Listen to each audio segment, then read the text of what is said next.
สามชั้นหมูป่าพี่น้องเนาะผักหอม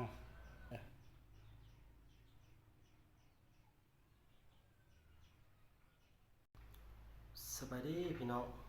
มื้อนี้ว่าบนทีวีมีอาหารจัดแซ่บมาสู่พี่น้องเด้อมีเด้อนี่ทอดหนังหมูป่าพี่น้องทอดกรอบๆเนาะกรอบหอมแก้มพี่น้องผักชีเนาะหอมปอกมะ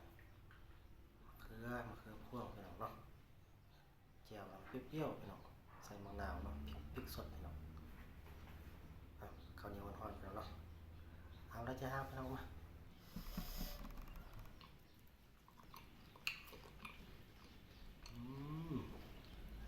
คุยรสจัดเปรี้ยวๆพี่น้อง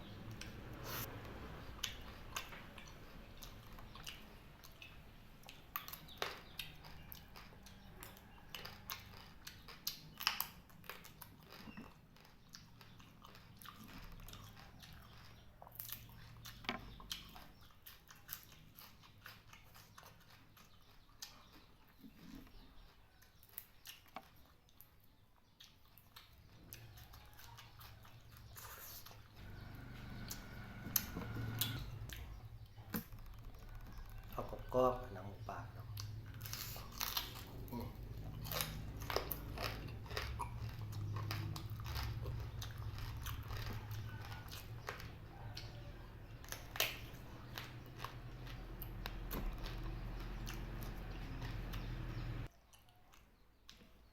หนังหมูป่าจิ้มแจ่วน้ำจิ้มส้มเปรี้ยวๆพี่น้อง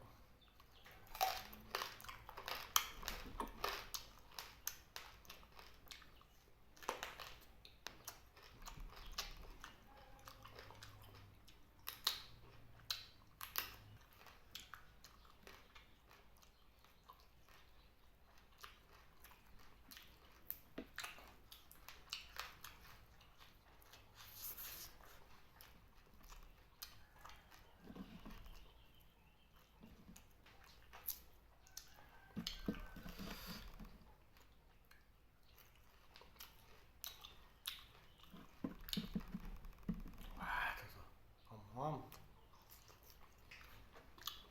เอาอิ่มแล้วพี่น้องเนาะคลิปนี้ก็ขอพอสำเร็จแล้วเนาะคลิปหน้าพอกันใหม่ฝากกดไลค์กดแชร์กดติดตามบางคนทีวีเด้อน้องเด้อทางแฟนเพจและทาง YouTube พี่น้องเนาะคลิปนี้ขอตัวลาไปก่อนเนาะพี่น้องคนใหม่เนาะบ๊ายบายพอกันหน่อยหน้าสวัสดีครับ